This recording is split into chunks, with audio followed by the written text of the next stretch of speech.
de referencia. Y esta línea luego la van a ir modificando. De todas maneras la van a modificar. Entonces, está bien. Lo importante es que ustedes realicen el trazo de la línea de gradiente desde el punto que le han marcado, el punto origen hacia el punto destino, ¿no? Y ya en su, no sé, en su entrega le pone, ¿no? Se ha trazado con curvas cada dos, con radio de tanto, ¿no? Lo que ustedes han calculado. Entonces ya su asesor, su profesor lo revisará y les dirá está bien, está mal, ¿no? Pero son criterios de diseño. Entonces, de la semana pasada ya tienen ustedes su línea de gradiente.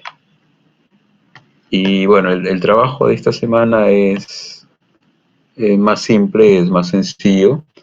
No van a demorar, no van a demorar tanto. Porque se trata de reemplazar esta línea de gradiente por una nueva línea. Una línea que va a tener tramos de mayor longitud. Pero la trazamos sobre la línea de gradiente. Entonces ahora le voy a mostrar cómo realizar este procedimiento. Muy bien, entonces parece que ya está la mayoría, faltan algunos. Bien, voy a mostrarles el documento de la clase anterior, porque faltaba un pequeño tema y luego continuamos. Ya está. A ver, voy a compartir mi pantalla.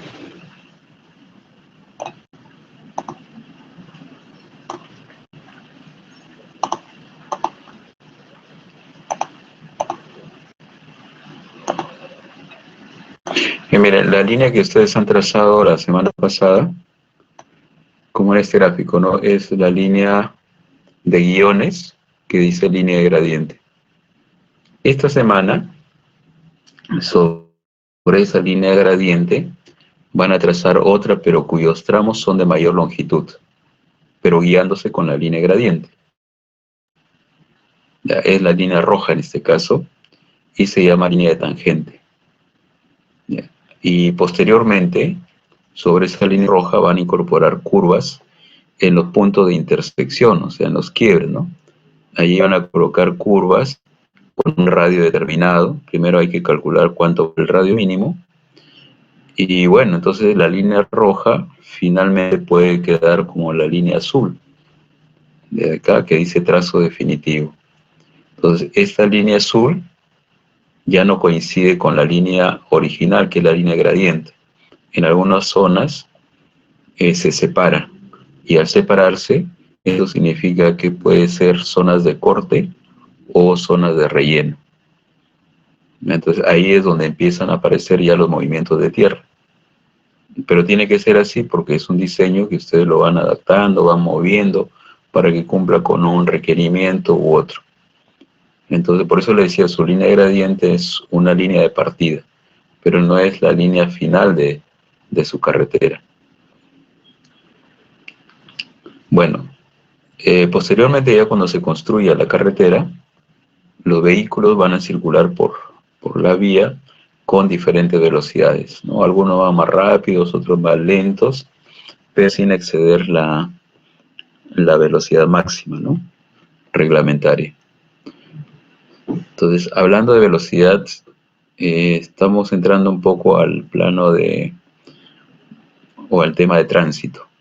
Y en tránsito, las velocidades tienen nombres. Ya no es una sola velocidad, como son variables, le asignamos algunos nombres. Vamos a mostrar acá 3 tipos de velocidad. La primera es la denominada velocidad instantánea, ¿no? Esa velocidad se puede medir, ¿no? Claro, es la velocidad que tiene un vehículo cuando pasa por una sección de la vía, ¿no? De la carretera. Digamos, ahí están los vehículos desplazándose, algunos más lentos que otros. Entonces, cuando hablamos de velocidad instantánea, es la velocidad que tiene un vehículo en un punto determinado de la vía. Y la policía, por ejemplo, ¿no? Cuando hace sus chequeos de los vehículos para ver si están respetando la velocidad, mide, ¿no? Hay unos aparatitos para medir las velocidades. Entonces, si no cumplen con la velocidad reglamentaria, anotan su placa, ¿no? Para luego enviarles una papeleta, una multa por exceso de velocidad. Entonces, esa es la velocidad instantánea, ¿no? La velocidad de un vehículo cuando pasa por una sección determinada de la carretera. Ahora, si hablamos de un conjunto de vehículos, podemos calcular una velocidad media o velocidad promedio. Y los vehículos se desplazan dentro de la ciudad con velocidades menores a cuando están fuera de la ciudad. O sea, cuando cogen la carretera ya pueden desarrollar mayores velocidades. ¿Por qué dentro de la ciudad los vehículos se desplazan a velocidades menores? ¿A qué se debe? A ver, ¿quién sabe? ¿Quién me contesta? ¿Por qué van más lentos?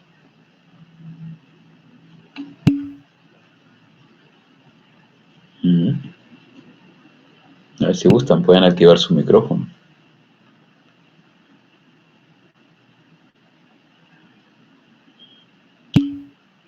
Hay una velocidad de los vehículos. Sí, adelante. Claro, por las personas o porque es una zona donde viven, por ejemplo, Por las personas, sí. Claro, porque ustedes se imaginarán, dentro de una ciudad hay gente, ¿no? Que sale también de un punto a otro, se va a pie, llega a una esquina, tiene que cruzar y espera el verde, ¿no? Entonces hay un momento, hay unos segundos donde el vehículo se detiene para ceder el paso a las personas. Se detiene, después avanza, en algunas calles se tienen reductores de velocidad, baja la velocidad, avanza y así está, ¿no? De repente hay una aglomeración, una marcha, se detiene, baja la velocidad, o sea, va más lento, pero si no tuviese estas restricciones, iría más rápido. Y en una carretera es diferente, porque en una carretera prácticamente son tramos continuos, no hay semáforos, no hay reductor de velocidad, no hay personas que estén cruzando la carretera. O sea, existen, pero digamos son pocas, ¿no? De cuando en cuando por ahí una persona trata de cruzar si no tienen en las cercanías un puente peatonal, ¿no? O simplemente existe el puente, pero no quieren utilizar el puente peatonal y se arriesgan a cruzar por la misma vía, ¿no? A nivel. Bien, pero como verán, en una carretera el desplazamiento es más rápido que en una ciudad. Entonces, eh, ¿cómo podríamos calcular la velocidad promedio de los vehículos en una ciudad, en una zona urbana? Midiendo, ¿no? O sea, yo puedo en una calle poner dos marcas y mido el tiempo que toma un vehículo de ir desde un punto hasta el otro. Habrá un momento en donde avanza, posiblemente se detiene, después avanza y así. Entonces, para calcular mi velocidad, tendría en cuenta la distancia recorrida, o sea, la que marqué, puse dos marcas, ¿no?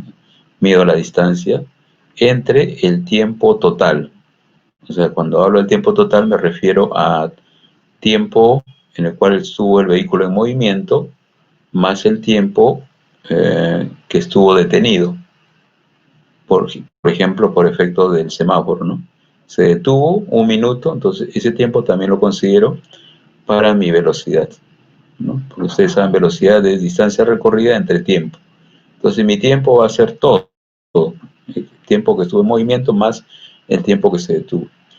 Y de esa manera puedo calcular para un vehículo o para un conjunto y sacar un promedio. A ese promedio lo llamamos la velocidad media de recorrido. Y esa velocidad es representativa del desplazamiento de los vehículos en zonas urbanas. Y en carretera podemos hacer algo parecido. O sea, yo también puedo marcar dos puntos en un tramo de una carretera, medir esa distancia y luego tomo los tiempos que le toma a los vehículos desplazarse desde un punto hasta el otro. En este caso, los tiempos muertos casi no existe, ¿no? Porque en ese tramo es muy posible que los vehículos pasen de frente, no se detengan. Entonces el tiempo es menor. Y al ser el tiempo menor, la velocidad que obtenga o la velocidad promedio será mayor a la velocidad anterior, que es la velocidad recorrida. Y es lógico, ¿no? Porque estábamos asumiendo que en una carretera los vehículos pueden desplazarse a mayor velocidad. Bien, entonces eso, comentarles la velocidad instantánea, la velocidad de recorrido y la última en carreteras es la velocidad de marcha. Entonces, este procedimiento de campo para determinar la velocidad de marcha en ocasiones se hace para obtener los datos, pero la norma indica que si no es posible realizar el trabajo de campo para medir la velocidad media de marcha, se puede considerar la velocidad media de marcha entre el 85% y 95% de la velocidad de diseño. ¿Ya? O sea, la velocidad de marcha es menor a la velocidad de diseño, porque ustedes saben que la velocidad de diseño es la máxima velocidad con la cual los vehículos se pueden desplazar, ¿no? Entonces, la velocidad de marcha un poco menor y representa el movimiento de los vehículos en una carretera. Entonces, entre 85 y 95.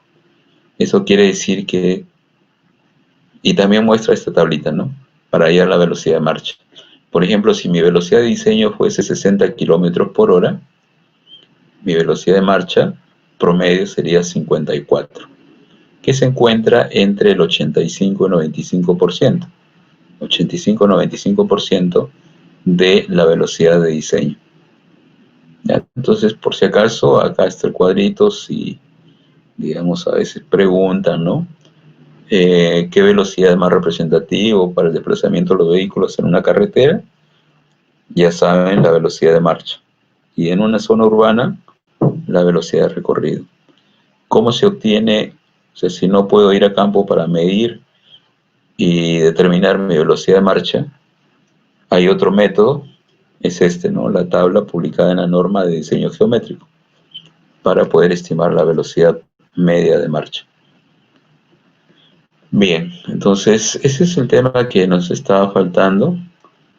Finalmente, acuérdense que la velocidad de diseño gobierna toda la geometría de la carretera. ¿Ya?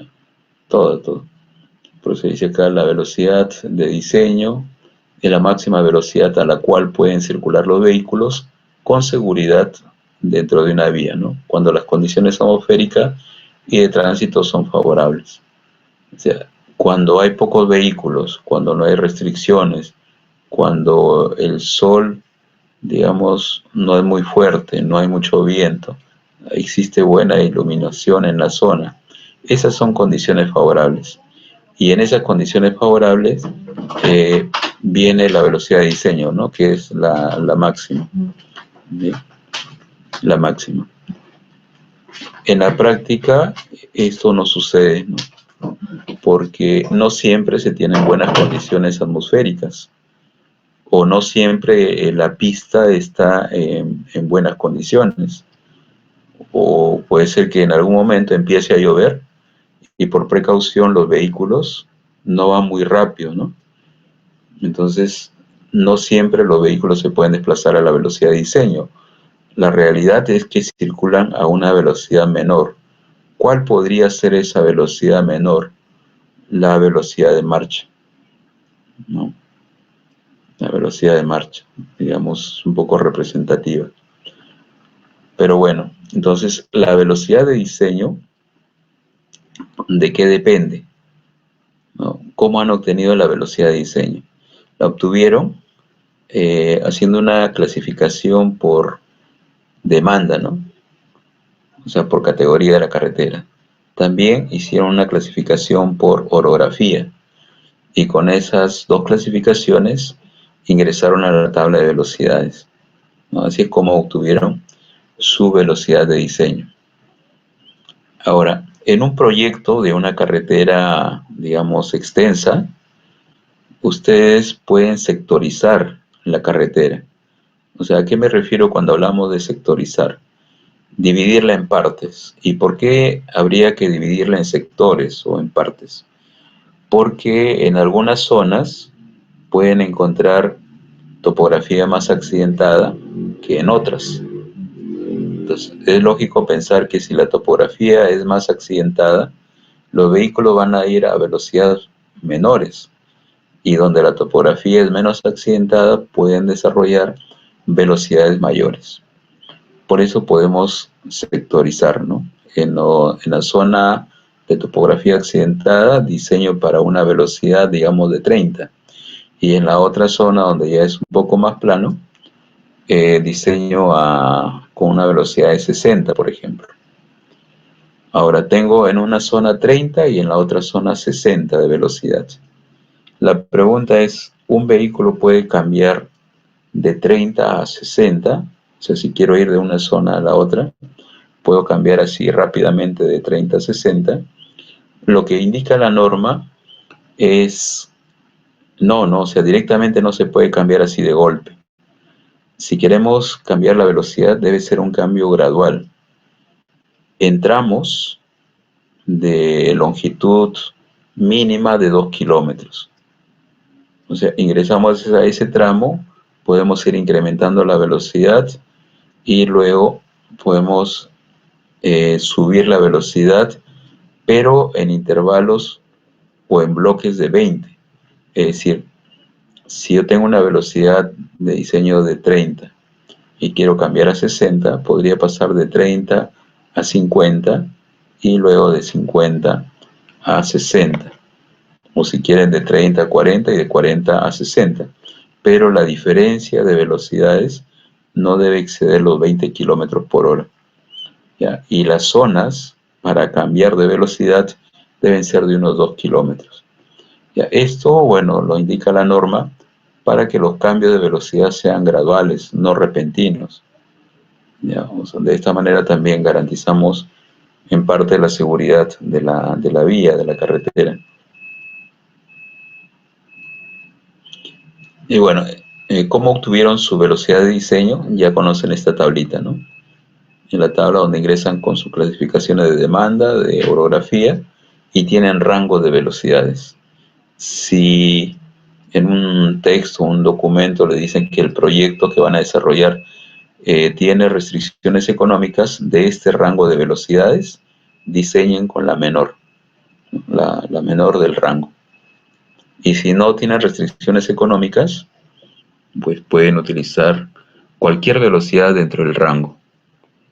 Tampoco se recomienda diseñar con velocidades muy altas, porque les puede generar elementos geométricos grandes y podrían tener también más corte o más relleno.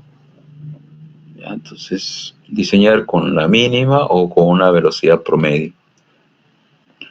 Bien, entonces hasta acá era el documento de la semana pasada. Sí, y ya veríamos ahora el documento de esta semana 3. Entonces, no sé si tiene hasta acá alguna consulta, alguna duda.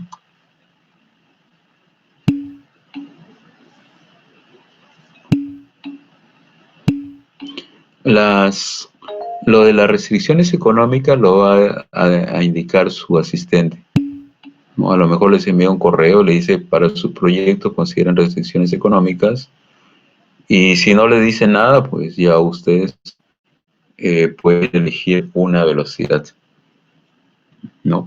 Pero lógicamente una velocidad que esté dentro de su rango. Profesor, buenas noches. Uh-huh. Mi grupo ha intentado comunicarse con el asesor por el foro y por el workplace, pero no responde. Y entonces, para el entregable de esta semana, de la línea gradiente, para sacar nuestra pendiente, mi grupo ha asumido que tiene restricciones económicas.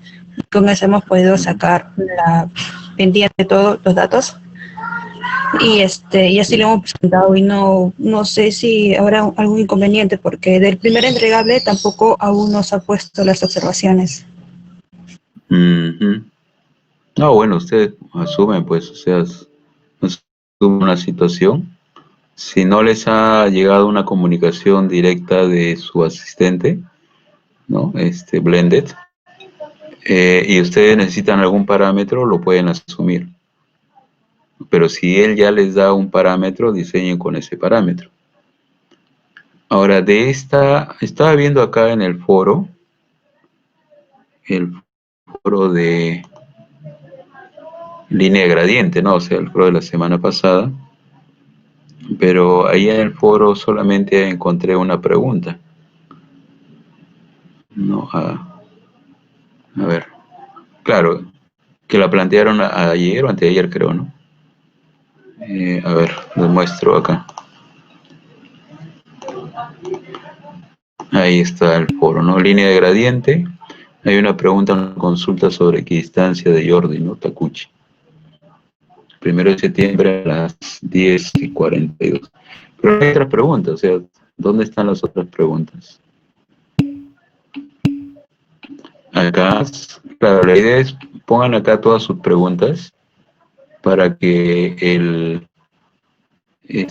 su profesor de seguimiento Blended, cuando el foro, pues responda a todas las preguntas. Ya, y bueno, no lo que me consultan es, miren, si no les da algún parámetro para el diseño y ustedes necesitan un dato, entonces lo pueden asumir también. Como en este caso, ¿no? Le dije, pueden diseñar con la menor velocidad o con una velocidad promedio. Si el asistente no les ha dicho nada, ya ustedes elijan, ¿no? En ciclos pasados le dábamos opciones a los grupos, ¿no? Yo les decía, a ver, pueden diseñar su carretera con restricciones o sin restricciones, pero no diseñen con velocidad. Cada grupo, pues, hacía sus diseños con restricciones o sin restricciones. Bien.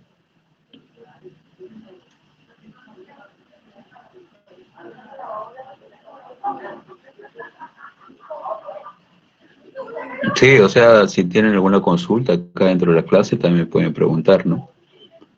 Pero, a ver, supongamos que me hacen una consulta y yo les digo, a ver, diseñe con restricciones. Pero luego, si el asistente les envía un correo o un comunicado o algo, y le dice diseñe sin restricciones, usted guíense finalmente con lo que diga su asistente. Ya, porque el asistente es la persona que les está haciendo el seguimiento y le va a dar las pautas para el desarrollo de su proyecto. Ahora, como les digo, ¿no? Ya si el asistente no les indica nada y necesitan un dato, pues pueden asumir de lo que hemos conversado en la clase de teoría. ¿Ya? No hay ningún problema. Bueno, entonces, ya, vamos a hacer un pequeñito descanso de unos 5 minutos para abrir los archivos.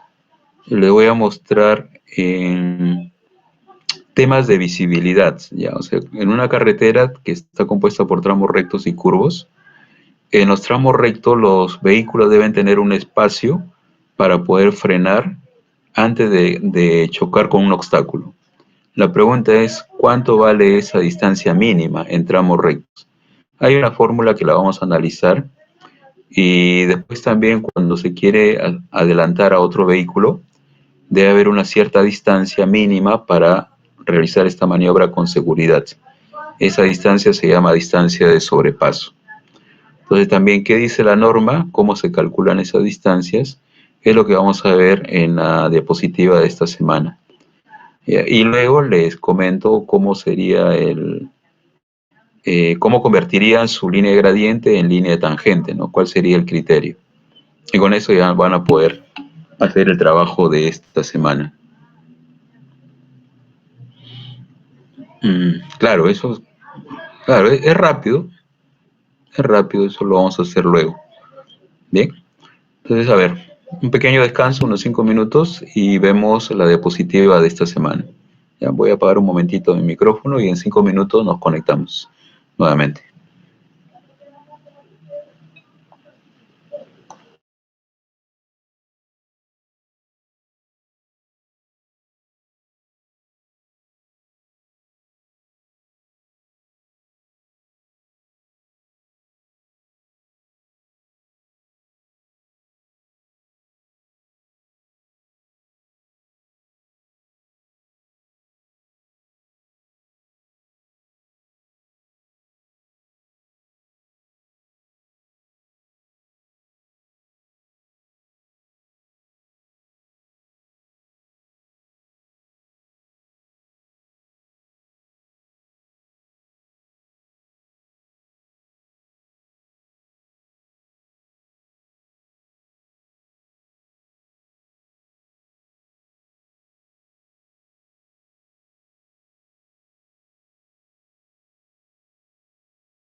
Bien, vamos a revisar el documento que les comentaba de esta semana 3.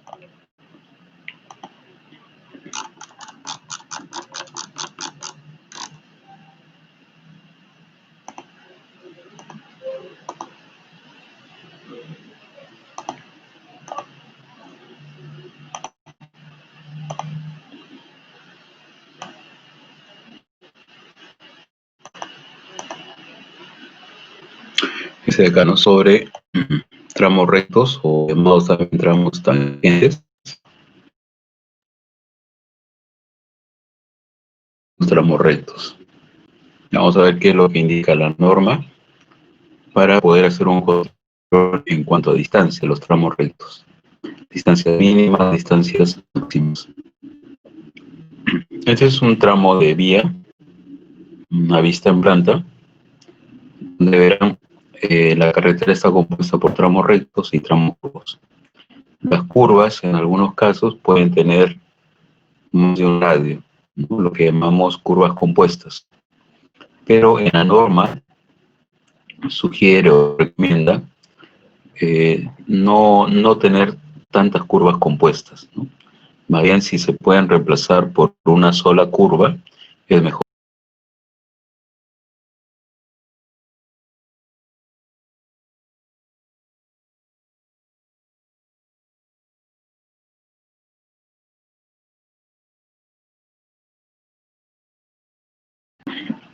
En la imagen que está a la derecha, ahí noten arriba, se nota el quiebre, ¿no? En la parte curva se nota ese quiebre. Y ese quiebre se suaviza en la imagen que está abajo. Entonces, lo que se puede hacer para suavizar el trazo es incorporar unas nuevas curvas que se llaman curvas de transición. Son curvas que van entre la curva circular y el tramo recto. No, esas son las curvas de transición. Y una de las ventajas es justamente lo que vemos en la imagen, ¿no? Suavizar el trazo, que desaparezca un poco el quiebre que vemos acá arriba. Bien, tiene esa particularidad y también tiene otras que la vamos a ir viendo más adelante. Eso es parte del diseño horizontal. Ahora empecemos con los tramos rectos, ¿no? ¿Qué características deben tener los tramos rectos de una carretera? Estos tramos rectos deben tener longitudes mínimas y máximas. Ya todo lo que estamos viendo ahora es diseño en planta. ¿Ya? Estamos analizando, pero en planta, desde arriba. Entonces, cuando hablamos de distancia, nos estamos refiriendo a la distancia horizontal, medida en planta. Entonces, la norma dice que los tramos rectos no deben ser ni muy cortos ni muy extensos. ¿Ya? Deben tener unas longitudes apropiadas. ¿Y cómo calcular esas longitudes? Depende, porque los tramos rectos a lo largo de una carretera pueden ser de dos tipos. Ya vamos a mostrarles por acá en esta ventanita. Ya miren, los tramos rectos podrían ser así, un tramo recto por acá.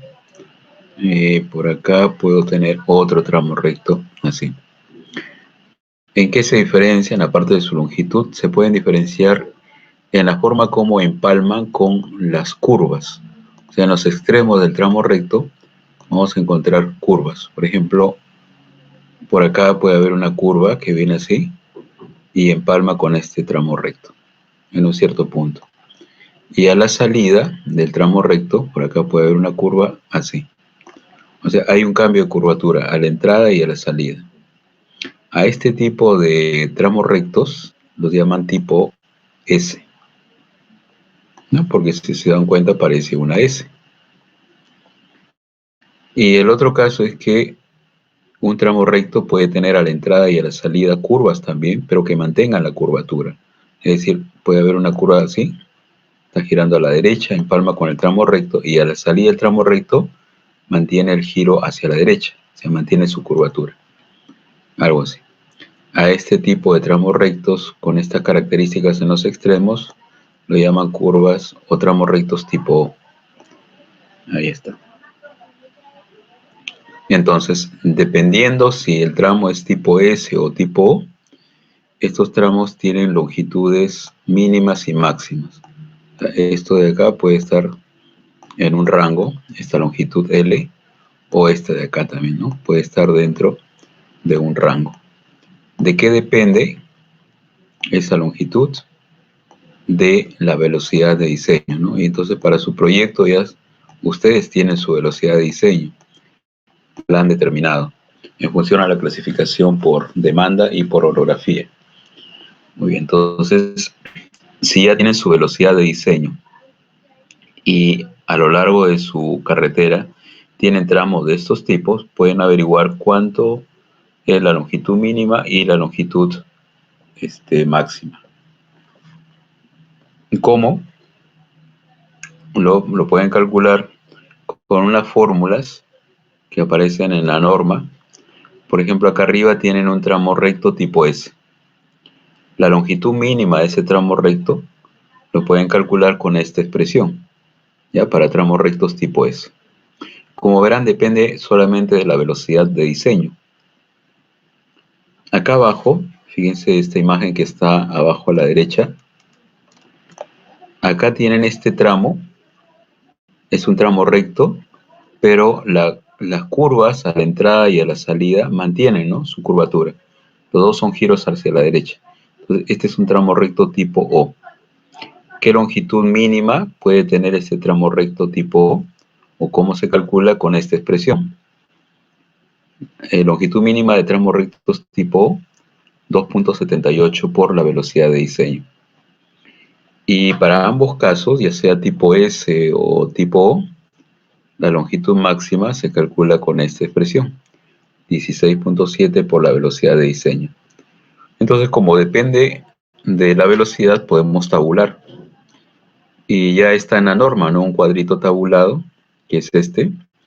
Esta es la tabla 302.01, que le muestra en la primera columna velocidades, son las velocidades de diseño, y a continuación las longitudes mínimas para tramos tipo S, en la segunda columna para tramos tipo S, en la siguiente columna longitudes mínimas para tramos tipo O, y en la última las longitudes máximas, ya sea para tramos tipo S o tipo O. Por ejemplo, si su velocidad de diseño fuese 60 kilómetros por hora, o sea, acá en el gráfico, imagínense que les dicen, considerando una velocidad de diseño de 60 kilómetros por hora. 60 kilómetros por hora. Este tramo, tipo S, ¿entre qué valores se encuentra su longitud? Entonces tendrían que ir al cuadro, kilómetros por hora, ¿no? Ya. Entonces nos vamos al cuadro, tenemos acá. Y acá fíjense, para 60, tramo recto tipo S, longitud mínima 83, longitud máxima 1002, entre 83 y 1002. Entonces acá le ponemos L, esta longitud mayor a 83 metros y menor a 1002, o sea, casi un kilómetro, ¿no? 1002 metros. Entre 83 y un kilómetro más o menos. Y si fuese un tramo tipo O, también pueden ver acá, para tramos tipo O, con velocidad de 60, la longitud mínima 167 y la máxima 1002. Entonces 167 y 1002. Acá 167 y 1002, ¿no? O sea, casi un kilómetro. O sea, si en su diseño sus tramos tipo están en este rango, está bien, ¿no? Estaría cumpliendo con longitudes mínimas máximas de la norma. Entonces, eso hay que tomarlo en cuenta. Que ustedes van a tener una vía con tramos rectos y esos tramos rectos deben cumplir con estas tablas. Entonces, de ahí pueden obtener las longitudes mínimas y máximas. Uh-huh. A ver, consulten, pregunten. Si tienen dudas, a ver, pregunten. Profe, ¿qué tal? Buenas noches. Disculpe, y si por ejemplo no cumple con la mínima, ¿trabajaríamos con los parámetros mínimos de la longitud? Bueno, con que tenga lo mínimo está bien, ¿no? O sea, pero por ejemplo acá este tramo tipo S no podría tener 60 metros para esta velocidad. Mínimo 83. O sea, las velocidades sí o sí las sacamos entonces de la tabla que nos está mostrando, porque usted nos da también unos cálculos, pero entonces los sacamos de la tabla, ¿no? Sí. Uh-huh. Sí, de la tabla lo puedes ver, ¿no? Ahí están los valores. Por ejemplo, si en tu plano tuvieses un tramo tipo S y mide 100 metros, ¿no? Este tramo mide 100 metros, estaría bien, porque se encuentra en este rango, ¿no? Para esta velocidad de diseño de 60. Pero si mides y tiene un valor de 60 metros, ya no cumple, ¿no? Porque 60 está fuera de este rango. Entonces, habría que ver una forma como incrementamos la longitud de este tramo recto para que llegue por lo menos a 83. Habría que hacer algo ahí. O sea, geométricamente ahí necesita un cambio para que pueda cumplir con la norma. Entonces, esos son algunos de los trabajos que luego ya cuando definan su eje van a tener que ir editando, ¿no? Cambiando, editando hasta que todo cumpla con lo que indica la norma.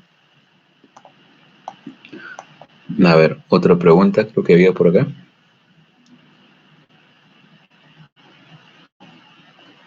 Guido.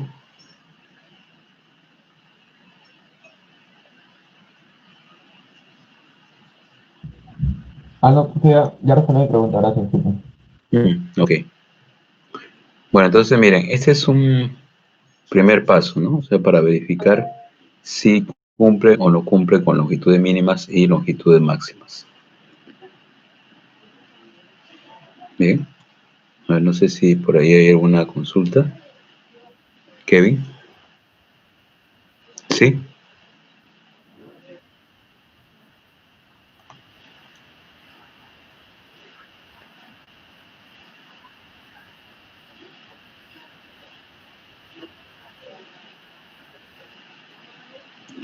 Um, Teóricamente no debería suceder porque los planos tienen que ser aprobados por el ministerio y ahí hay revisores que conocen la norma, que van revisando los tramos que cumpla, que no cumpla. En la práctica, o sea, en el proceso constructivo, tampoco debería suceder porque si bien es cierto que está el contratista, ¿no? Realizando la obra, el supervisor debe verificar que si en el plano dice 100 metros, debe ponerle 100 metros, no le puede poner 80, ¿no? Entonces es un poco difícil que digamos, exista algún error geométrico en la realidad, a no ser que se hayan puesto de acuerdo, ¿no? El constructor con el supervisor, ¿no? Para que no lo observe y quede ya construido así. Pero digamos, no, normalmente no debería darse ese caso, porque ya se tienen los planos, se tienen las especificaciones, todo, y simplemente el constructor debe guiarse con las especificaciones técnicas, con los planos que tiene. Pero bueno, supongamos, ¿no? Supongamos que ya, o sea, pasó todas las supervisiones, no se dieron cuenta, se construyó así. Es posible que más adelante, cuando entre en funcionamiento la carretera, puedan suceder accidentes. No, porque es un tramo que no está cumpliendo con la longitud mínima. Empiezan a ocurrir accidentes, uno, a lo mejor y ya en poco tiempo llegan a ser 10 o 15 accidentes, ¿no? Entonces ya la gente empieza a preocuparse y dice, pero ¿por qué en ese tramo ocurren frecuentemente accidentes? Algo está mal. Y ahí vienen las auditorías. Y la auditoría puede empezar con una revisión de la geometría de la carretera. Entonces se dan cuenta, ¿no? De que ahí en el plano decía 100, pero han construido con una longitud menor. Y bueno, tendrían que ver una forma como arreglar eso. A lo mejor bajar la velocidad en ese tramo para que no sea tan crítico. Y paralelamente, pues ya verían legalmente, ¿no? Con el constructor o con el ingeniero supervisor, claro, porque existe responsabilidad, pues no ha cumplido con las especificaciones, con el proyecto que se tenía. Pero eso es lo que tendría que suceder. O rompen ese tramo y lo modifican, y si no se puede, otra manera podría ser bajar un poco la velocidad, incrementar la cantidad de señalizaciones que alerten al conductor, ¿no? Que disminuya la velocidad porque es una zona peligrosa. Es como sucedió cuando remodelaron la Javier Prado, lo pusieron en funcionamiento y en la curva, hay como una curva tipo S, ¿no? En Javier Prado, cerca a San Luis, ¿no? La avenida San Luis, por ahí hay unas curvas. Y bueno, pues los vehículos, como casi todo recto, iban a velocidad, y cuando llegaban a esa curva, perdían el control del vehículo y chocaban contra el muro o contra la columna, ¿no? Y accidente, accidente, accidente. ¿Qué hicieron? Ya no podían arreglar, o sea, físicamente ya el trazo estaba hecho, ya estaba el concreto, todo. Una de las maneras de evitar tantos accidentes colocando letreros grandes, ¿no? Que avisen que hay una curva, que bajen la velocidad, la máxima ya no es 80, sino ahí debe ser máximo 60, y así, ¿no?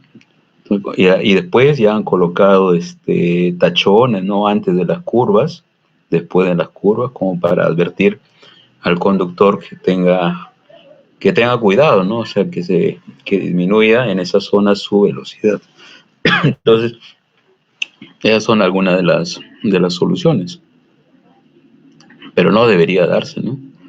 Precisamente estamos haciendo un diseño tomando como referencia lo que indica la norma, o sea, para no tener ese tipo de problemas en adelante.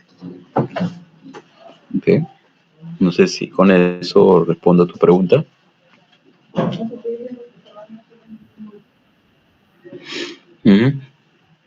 Bien, no sé si tienen alguna otra consulta.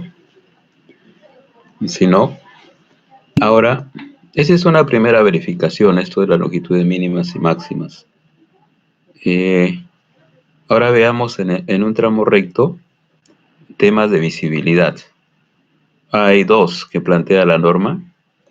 Que el tramo recto tenga un espacio mínimo o una longitud mínima, de tal manera que si un vehículo frena, pueda detenerse dentro del tramo recto, pero sin llegar a colisionar con un obstáculo. Entonces, ¿cuánto es lo mínimo que se necesita? A esa distancia mínima la llaman la distancia de visibilidad de parada. Y luego hay otra distancia de visibilidad, pero que se llama de sobrepaso. Es decir, la longitud mínima para que en un tramo de una carretera un vehículo pueda adelantar a otro, ¿no? Entonces, para ello va a tener que ingresar al otro carril, adelantar y retornar al carril original. Entonces, para hacer esta maniobra con seguridad, ¿cuántos metros debe tener ese tramo recto? Entonces, eso también hay que verificarlo, sobre todo el primero, la distancia de parada, visibilidad de parada, es obligatoria en toda la carretera. Entonces, si ustedes tienen tramitos, hay que verificar que estos tramos rectos cumplan o tengan una longitud mayor a la distancia de visibilidad de parada. Y si no cumplen, hay que modificar el trazo para que cumplan, porque esta distancia es obligatoria en toda la carretera. La otra, la que les comentaba, la distancia de sobrepaso, no tiene que estar presente en todo tramo de la carretera. Debe estar distribuida homogéneamente en toda la carretera.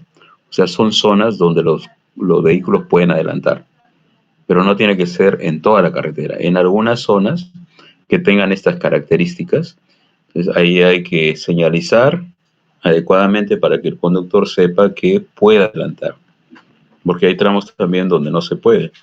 No pueden hacer este tipo de maniobras porque es muy riesgoso, sobre todo en zonas de sierra o selva, ¿no? Donde la topografía es más accidentada.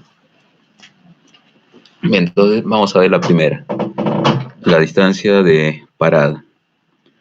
Y acá ven un tramo recto, ¿no? A la izquierda un obstáculo y a la derecha un vehículo, ¿no? Digamos, se toma como referencia un auto porque el conductor dentro del auto tiene menor campo visual que si fuese un camión, ¿no? Porque si fuese un camión estaría a mayor altura y su campo visual sería mayor.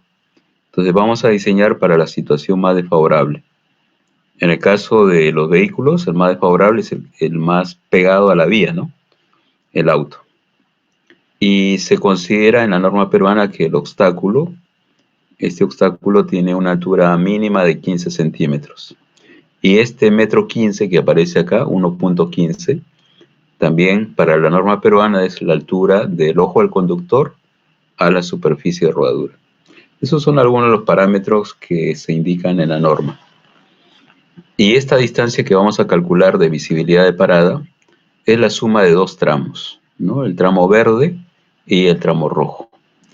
El primer tramo, el verde, lo llaman distancia de percepción-reacción.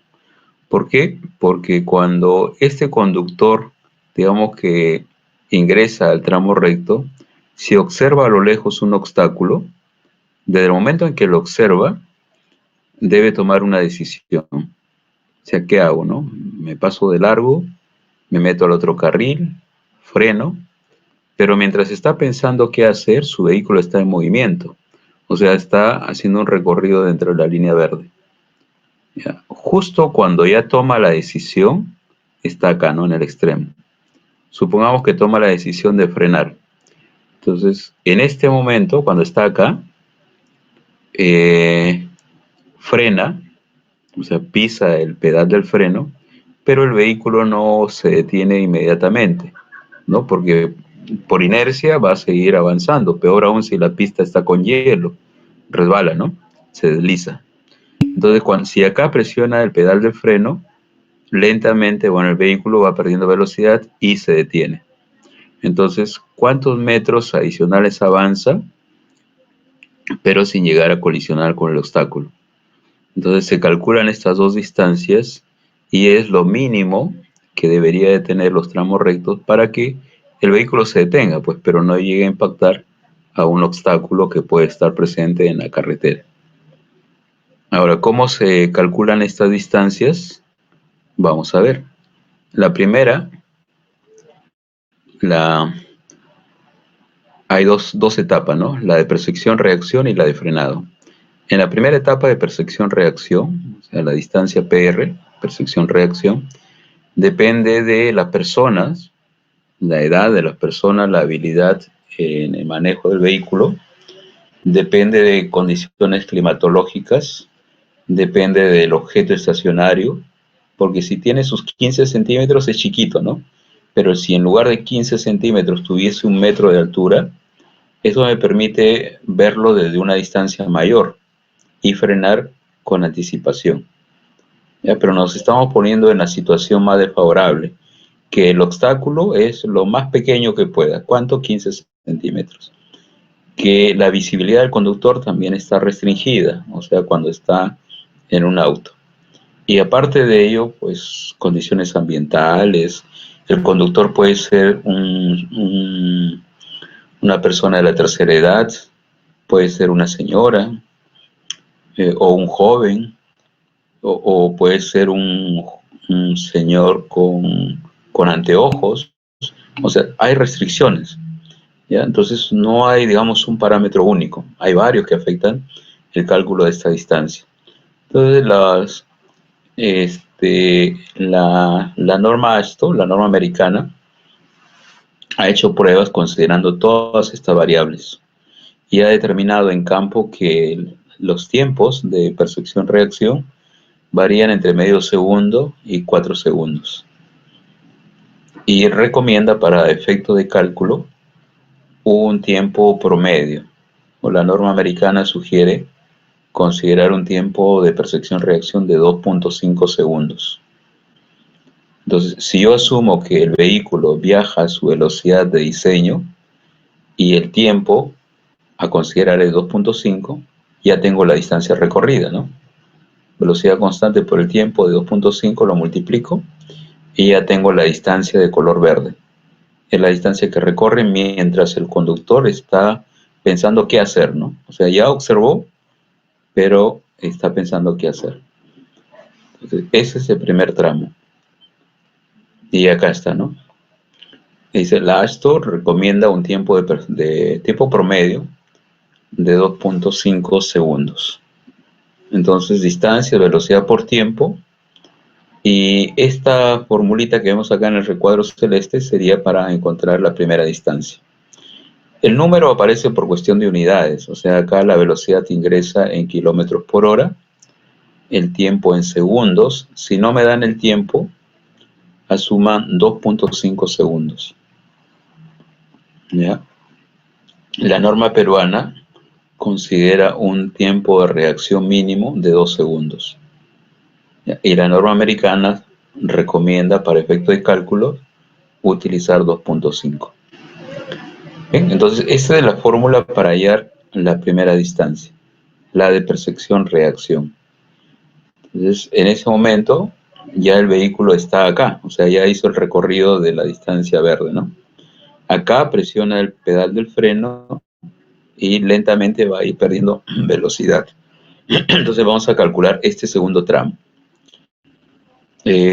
Acá también hay que tener en cuenta que cuando frena, no se detiene de inmediato, interviene ahí la fricción, ¿no? del pavimento. Bueno, digo el pavimento porque puede ser asfalto o puede ser concreto. Si es más rugoso, la distancia es menor, ¿no? La distancia de frenado. Si es menos rugoso, va a ser mayor. Si la pista era de asfalto y está mojada, la distancia de frenado va a ser mayor. Entonces, fíjense, influye todo esto, ¿no? El tipo de pavimento, la presión de los neumáticos, el peso del vehículo, cantidad de eje que pueda tener el vehículo. Bueno, en este caso, para la situación más favorable es el auto, ¿no? Y el auto tiene 2 ejes. Pero influye. Entonces, calculamos esa distancia con la fórmula que ya conocen de colegio, ¿no? En física, distancia, velocidad por tiempo, menos, porque es un movimiento desacelerado, menos aceleración por tiempo cuadrado entre 2. Además, en un movimiento uniformemente desacelerado, la velocidad final es igual a la velocidad inicial menos aceleración por tiempo. La velocidad final va a ser 0, entonces de acá despejo el v sub 0. V sub 0 igual a por t, y t, el tiempo, es v sub 0. V sub 0 es la velocidad de diseño, ¿no? Entre la aceleración. Y este tiempo lo puedo reemplazar acá arriba y me queda esta expresión, la simplifico y queda esto de acá, ¿no? Velocidad de diseño al cuadrado entre el doble de la aceleración. Esa es la distancia de frenado. Además, acuérdense que en un vehículo que está en movimiento, la suma de todas las fuerzas es igual a la masa por la aceleración. Entonces ahí aparece la letra A, despejo, y tengo finalmente esto de acá, que la aceleración es el coeficiente de fricción por la constante de la gravedad. Entonces esto ya lo reemplazo acá arriba y me quedaría, para hallar la segunda distancia, esta expresión. La velocidad al cuadrado entre 254 y entre F, ¿no? F es el coeficiente de fricción longitudinal. ¿De qué depende? De la superficie de rodadura, de los neumáticos, de la presión de inflado de los neumáticos, de temperatura también de los neumáticos. Bien. Entonces, nuevamente, hay que hacer pruebas, ¿no? Para determinar el coeficiente de fricción para la situación más desfavorable. Pero ya podemos sumar estas dos distancias, la de percepción-reacción y la de frenado, y tenemos esta fórmula de acá. Pero esta fórmula no es la definitiva. ¿Por qué? Porque este análisis contempla un tramo horizontal. O sea, acá no hemos considerado el efecto de la pendiente, pero sabemos que en una ruta tiene tramos de subida, de bajada, ¿no? Sube, baja, sube, baja. Pero acá, esta fórmula, no aparece para nada el efecto de la pendiente. Y es importante porque sí influye. Porque ustedes imagínense, en un tramo de carretera de 2 carriles, ya con una pendiente de 5%, los vehículos que transitan en un sentido, 5%, ¿no? Bueno, de subida, avanzan. Pero si en subida frena, ¿no? El vehículo frena, se va a desplazar una pequeña distancia. Si hace lo mismo un vehículo que está de bajada, seguro que se va a desplazar una distancia mayor, porque está de bajada, ¿no? Y una componente del peso apunta en la misma dirección de la bajada. Entonces va a desplazarse una distancia mayor. En el primer caso, la componente del peso se opone, por lo tanto va a ser menor el desplazamiento. ¿Ya? Entonces sí influye la pendiente, ¿no? Y hay que considerarla para la situación más desfavorable. Entonces la norma sugiere incluir la pendiente en el segundo término, ¿no? Donde está el coeficiente de fricción, ahí colocar el efecto de la pendiente. Ahora, pero el coeficiente de fricción, la norma americana también ha hecho sus ensayos, sus pruebas, y para la situación más desfavorable ha determinado el valor de F. Ya, nosotros hacemos uso de ese cuadrito, de esa tabla, porque acá, digamos, como no se ha hecho tantas pruebas, pero nos guiamos con esas referencias. Esa tabla, para hallar el coeficiente F, está acá, ¿no? Este es unos resultados de la norma americana para hallar distancias separadas, pero en un tramo horizontal, por eso que ponen acá a nivel. O sea, es un tramo horizontal y con pavimento húmedo, el pavimento está mojado. En esas condiciones que son las más desfavorables, ¿cuánto vale el coeficiente de fricción cuando la pista está mojada? Y ahí, fíjense, en la primera columna tienen un rango de velocidades y al centro aparecen los valores de F, ¿no? Coeficiente de fricción dentro de las líneas rojas. Por ejemplo, si yo tengo una velocidad de diseño de 60 kilómetros por hora, noten cuánto vale el F para 60, 0.33. Entonces podemos hacer uso de estos coeficientes que han sido calculados para las situaciones más críticas, ¿no? Cuando un vehículo frena, pista mojada.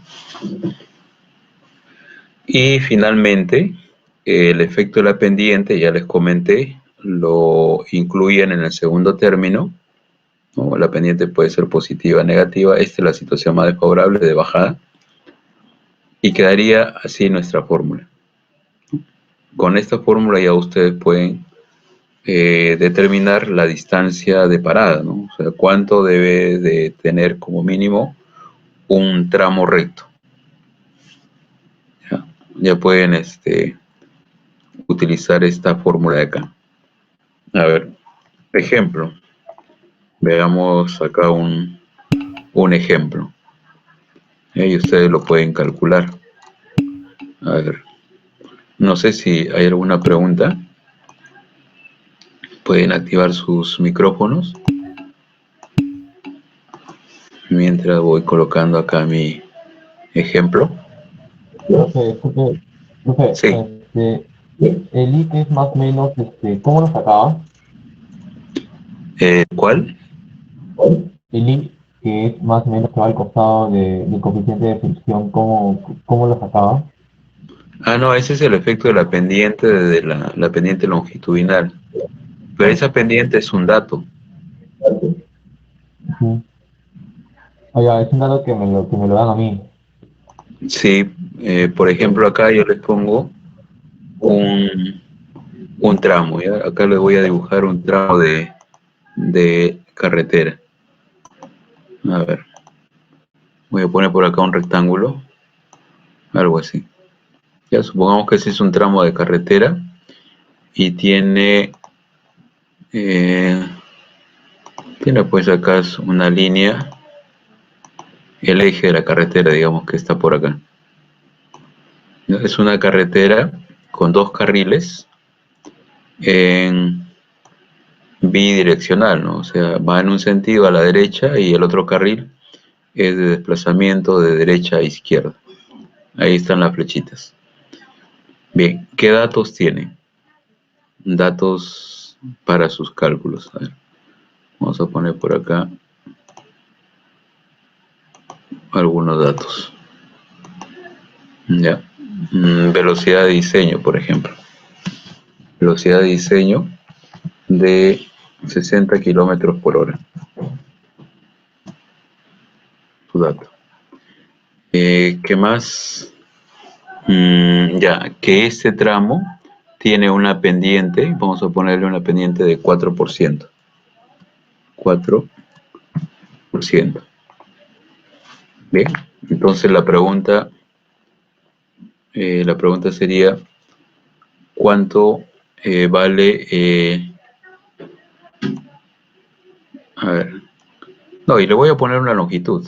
A ver, supongamos que este tramo recto mide 65 metros. Ya, la pregunta es, ¿65 metros cumple con la distancia de visibilidad de parada o no? Si la distancia de parada fuese menor a 65 estaría bien, pero si es mayor a 65 habría que hacer un cambio en ese tramo, ¿no? Porque no está cumpliendo con la distancia de parada. Entonces, a ver, calculen cuánto sería la distancia, la distancia de parada. ¿Cuánto les sale? Tienen acá todos los datos para poder calcular su distancia de parada. O necesitan algún dato adicional. Entonces me dirán el coeficiente de fricción para una velocidad de 60. Bueno, vamos a ir a la tabla de coeficientes y le ponemos ese dato. Ya, acá está la Porque, tabla. porque este 4% va en porcentaje o va en valor. Ya, en la fórmula la pendiente ingresa en decimal. Acá está, miren, para 60 el coeficiente es 0.33. Entonces acá le voy a poner ese dato. El F, el coeficiente de fricción, es igual a 0.33. Ya, ahí está. Entonces ahí ya tienen todos sus datos. Entonces, a ver, ustedes reemplacen en la fórmula el I o ingresa en decimal. ¿Ya? Entonces, a ver, hagan el cálculo y me comentan cuánto les está saliendo.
Claro, ahí está mostrando. Jordi me dice con pendiente positiva 79.97 y con negativo 90.54. Pero ¿cuál sería tu respuesta? ¿Cuál de los dos valores? 79.97. Ya está jalado ya. Ahora me dirán por qué. A ver, ustedes piensen. Ese tramo le han puesto ahí 4%, ¿no? Y con dos carriles bidireccionales. O sea, si en un carril los vehículos están subiendo y frenan, bueno, se desplazan una distancia.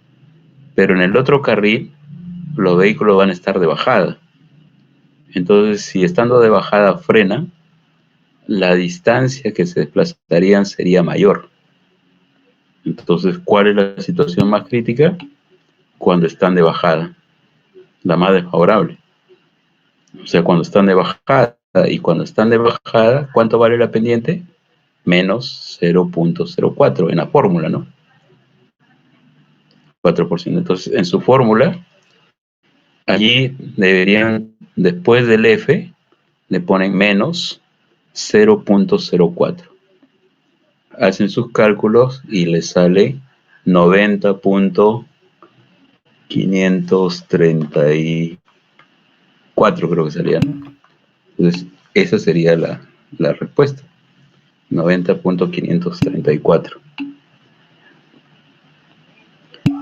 A ver, así como está, acá la respuesta, vamos a poner distancia de parada igual a 90.54, más o menos redondeando, ¿no? 90.54 ya con su redondeo, metros. Ahora su compañero me dice, ¿y si el tramo no fuese bidireccional, sino fuese unidireccional? A ver, ¿cuál sería la respuesta? O sea, a ver, si con este gráfico sale 90.54. Como mide 65, este tramo está mal, ¿no? O sea, ese diseño está mal.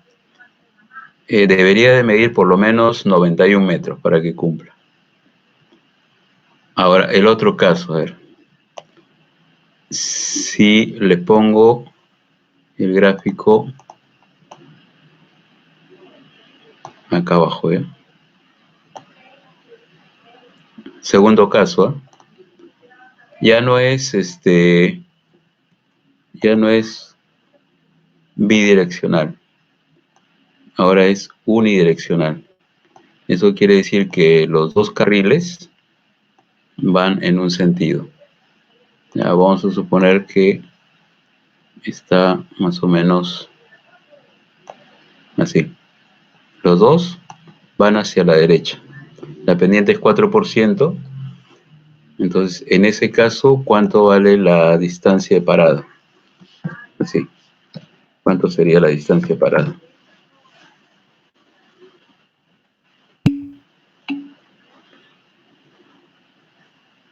$79.97. 79.97. Claro. O sea, trabajarían con la pendiente positiva, ¿no? Claro, porque si está así 4%, es como que ese tramo está de subida. Los dos están subiendo. Entonces, ahí, claro, la pendiente, ya no hay pendiente negativa, porque por los dos carriles están subiendo. Entonces, ahí sí le saldría 79.97 metros. Y que todo depende, pues, ¿no? Todo depende. Pero en el caso de carreteras bidireccionales, la situación más desfavorable es los que bajan, ¿no? Los autos que están bajando. Entonces, si es bidireccional, deberían de trabajar con el signo negativo. Si es unidireccional, depende del signo que le ponga. Por ejemplo, acá me han puesto 4%, asumo que este tramo es de subida. Pero caso 3, a ver si me dan, a ver, vamos a poner Ahora vamos a cambiarlo. Ahora es... bueno, ya no me da más espacio. Ya no importa, lo voy a tapar. Y la pendiente, voy a cambiar únicamente la pendiente. Acá me pone pendiente de este tramo.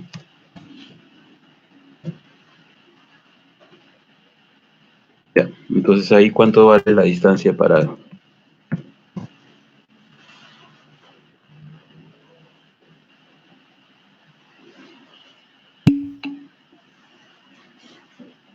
Lo que calculamos al inicio, ¿no? Que, ¿cuánto era? A ver, 90.54, ¿no? Claro, porque los dos carriles están, o sea, en los dos carriles los vehículos están de bajada. Entonces la pendiente en la fórmula es menos 0.04. Entonces tendría lo mismo, 90.54. Entonces, cuando es unidireccional, fíjese en la pendiente, ¿no? O es un tramo en subida o es un tramo en bajada. Pero si le ponen que es bidireccional, ya trabajan con el signo negativo, pues. Porque cuando es bidireccional, un tramo siempre va a estar de bajada, ¿no? Mientras el otro está subiendo. Bien, entonces ya ustedes analicen, ¿no? Porque estas preguntas así puntuales a veces se equivocan en el examen. No, le dice, a ver, se tienen los siguientes datos, un tramo es de tal longitud, tiene esta pendiente, ¿no? Verifique si la longitud cumple con la norma. Y tienen que hacer esto, ¿no? Ustedes analizan, dice acá, no, bueno, según los datos debería de medir tanto, 90, digamos, pero mide actualmente 65, entonces está mal, ¿no? Ese tramo no está cumpliendo con la distancia de visibilidad de parada en este caso. ¿Ven? Entonces así es como van analizando el tema de visibilidad de parada. Ese es un caso, ¿no? Y esta distancia, de acuerdo a la norma, es obligatoria en toda la carretera. Es decir, en tramos rectos y en tramos curvos debe cumplirse la distancia de visibilidad de parada. En este momento estamos analizando los tramos rectos. Más adelante vamos a hacer lo mismo, pero en tramos curvos.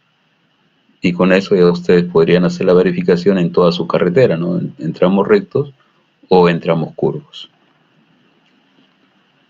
Y la otra distancia es la distancia de sobrepaso.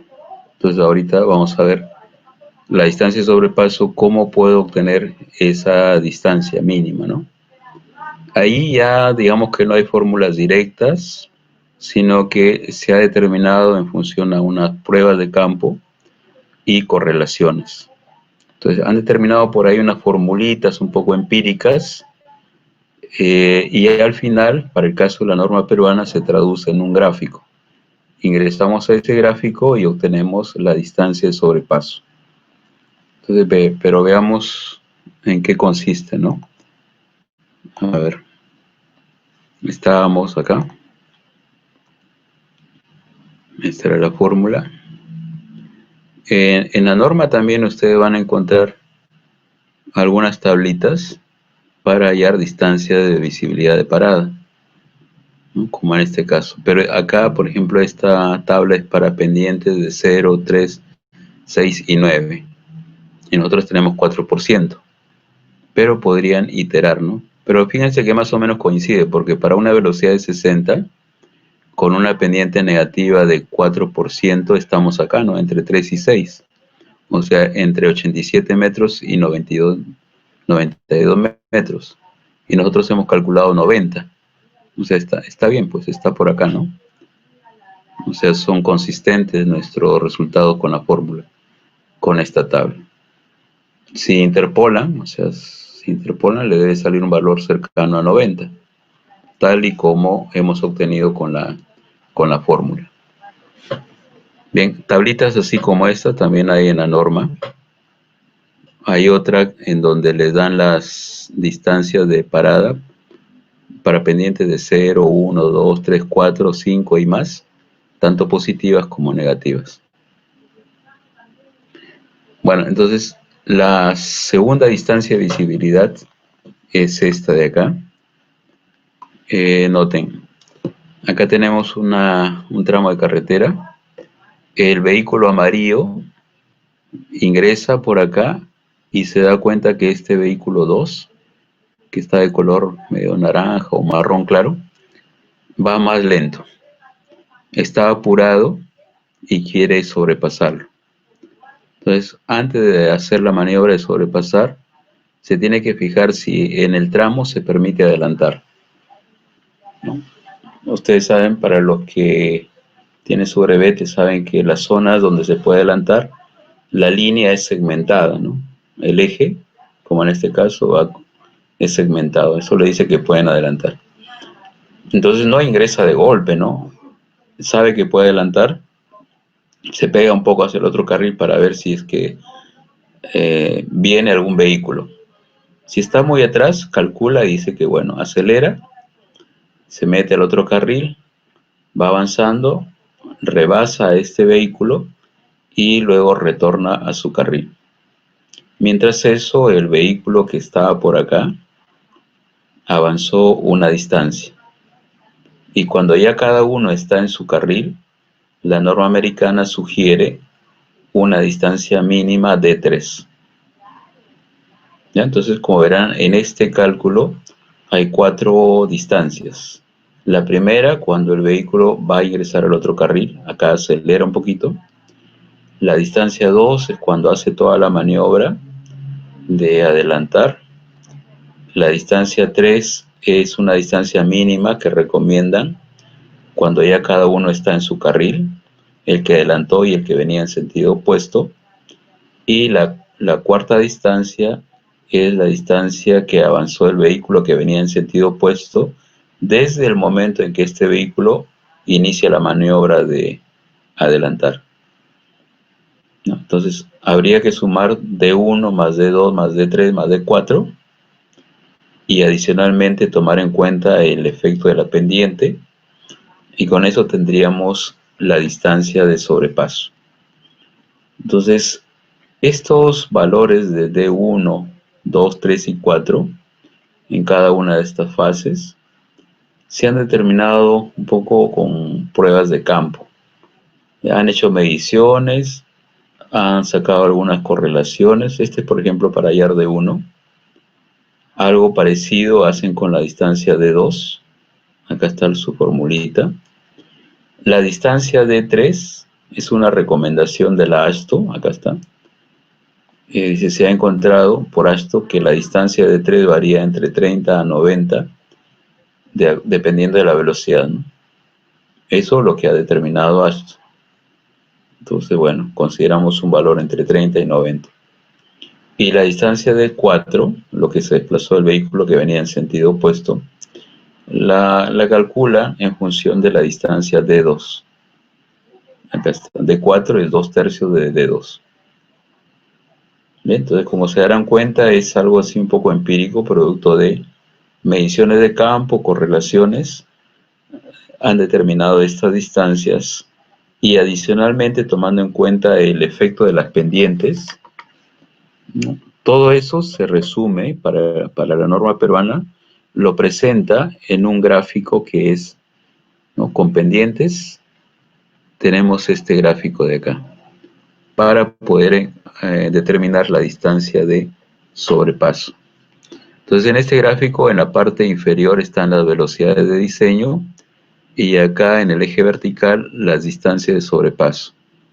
Entonces, por ejemplo, si yo tengo una velocidad de diseño de 60 kilómetros por hora, ya trazamos acá una vertical y donde corta la curva, nos vamos hacia la izquierda y me sale 290 metros. ¿Eso qué significa? Que si pienso adelantar en un tramo recto y mi velocidad de diseño es 60, ese tramo recto debe tener por lo menos 290 metros para poder hacer esta maniobra con seguridad. Si no tiene 290, si no tiene 200, un poco peligroso, ¿no? Porque las distancias se van a cortar y a lo mejor por ahí podría ocurrir algún accidente. Entonces, las distancias que están acá ya tienen su margen de seguridad, ¿no? O sea, por eso se han hecho las pruebas, para que esta operación de adelantar sea segura. Bueno, y también tienen los mismos resultados abajo, ¿no? Están tabulados, velocidades versus distancias de sobrepaso.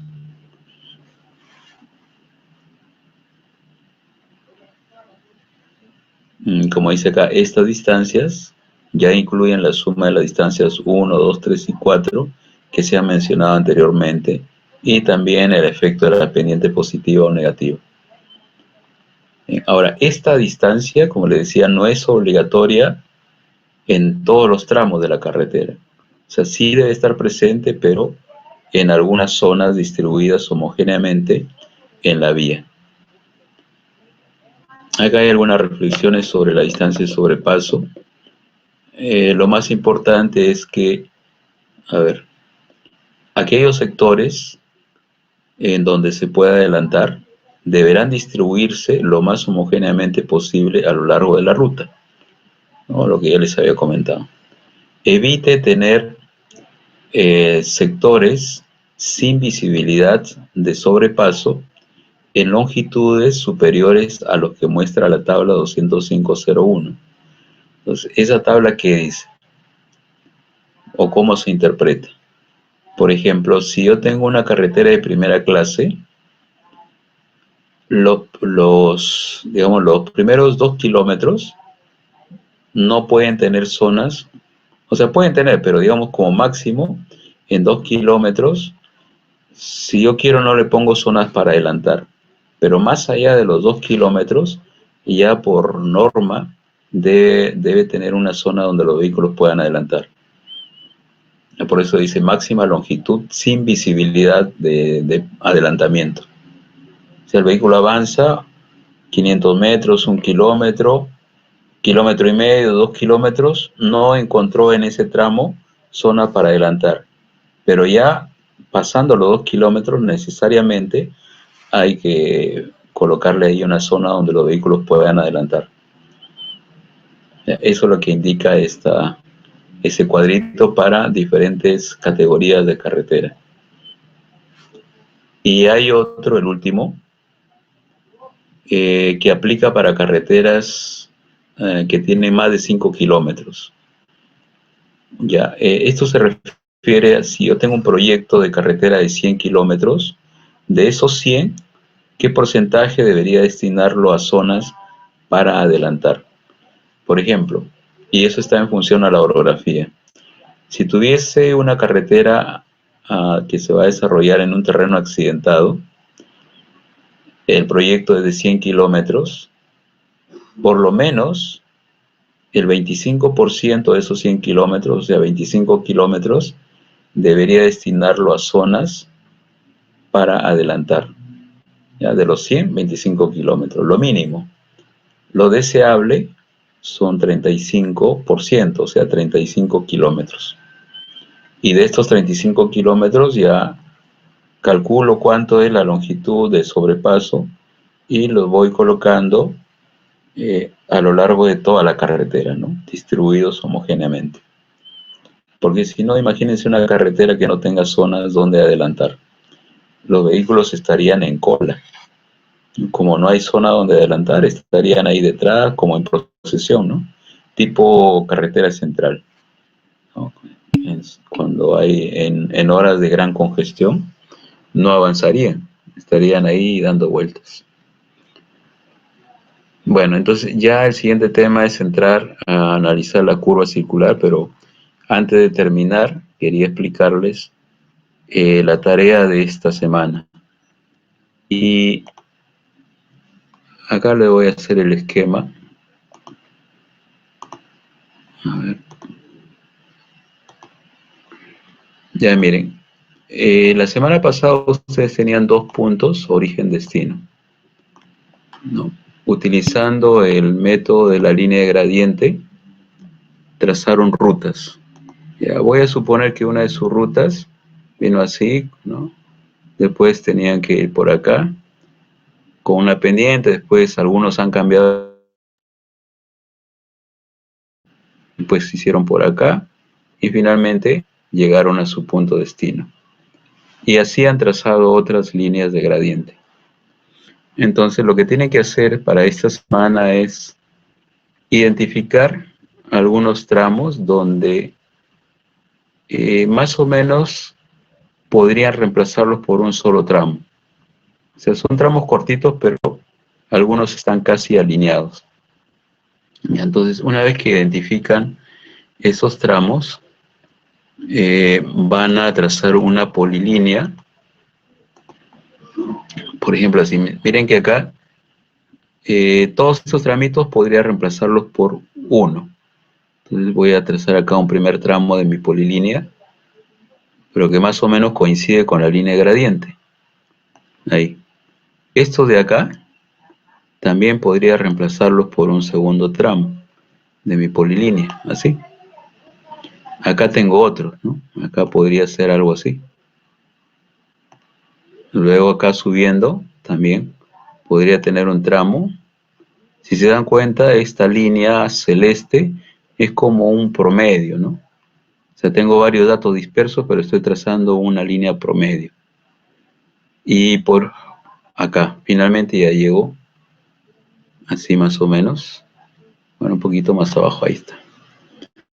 Entonces, si ustedes suman cada tramito rojo, supongamos que hay 50 tramitos rojos, ¿ya? Chiquititos. No tan chiquitos, pero son pequeños. Y todos esos tramos los vamos a reemplazar por una nueva polilínea, esta que he dibujado acá de color celeste, que tiene únicamente 1, 2, 3, 4, 5 tramos. Entonces, esta nueva línea la llamamos la línea tangente. Y es lo que van a hacer con cada una de sus alternativas. Ahora, ¿cuál es el criterio? El criterio es que cada tramo de esta línea tangente mida más o menos, o sea, no le doy un valor fijo, sino en promedio, que sean algo de 200, 250 metros, más o menos cada tramito. ¿Ya? Si se puede, algunos dirán, pero no, 200 podría, ya, ponle 200. La idea básica acá es que posteriormente, cuando ustedes empiecen a verificar la longitud mínima, la longitud máxima, verifiquen si es que su tramo cumple con la distancia de visibilidad de parada, pasen, o sea, no tengan que hacer modificaciones porque ya previamente le han dado una longitud que les permite pasar ese tipo de revisiones. Porque si le ponen tramos muy pequeños, van a tener posiblemente que editar. Es como en el ejemplo anterior, yo le puse 65 metros y me salió una distancia de parada de 90. Entonces tengo que hacer un cambio, no puede quedarse con 65. Entonces, ese es el criterio.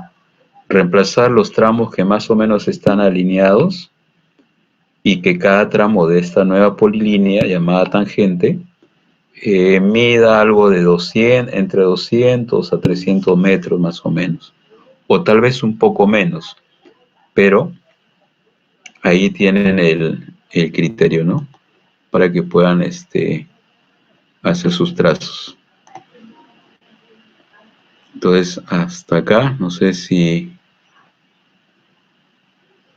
tienen, no, o sea, si les han pedido 3 alternativas, cada semana tienen que hacer el procedimiento con las 3 alternativas.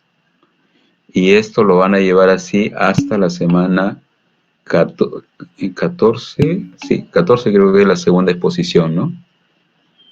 Y ya en la segunda exposición se les va a indicar con cuál de los 3 tramos van a realizar su informe. Ahí recién van a seleccionar uno. O sea, ya para el final, para hacer el informe final y los planos de diseño, con una de las 3 alternativas. Y si las 3 están mal, bueno, tienen el próximo ciclo para, ¿no? Mejorarlas. No, o sea, la idea detecta algo, les dé las pautas o las indicaciones para que puedan mejorar su trazo, ¿ya? O sea, no, las tres no van a estar mal, pues. Por eso el revisor va viendo cómo va su trabajo, en algunos casos le dirá que alguna ruta pueden cambiarla y van haciendo los cambios, ¿ya? Entonces, pero como le digo, tiene que ir avanzando con sus tres rutas, ¿ya? Cada semana van haciendo los cambios con sus tres rutas. Y ya en la semana 13 y 14 ya le van a indicar con cuál de las tres se quedan. Ok, bueno, ¿qué más? Nada más. Las carpetas del cuestionario de esta semana y la carpeta donde van a subir su archivo de las líneas tangentes ya está habilitada. Como siempre, está habilitada una semana, ¿no? En este caso hasta el próximo miércoles. Creo que cae 9, sí, miércoles 9 a medianoche. Ya con su jefe de práctica, ¿no?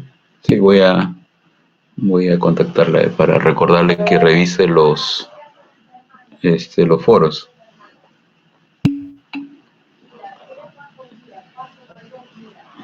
Ujú. Claro, porque la idea es que ella revise los foros y les brinde la retroalimentación.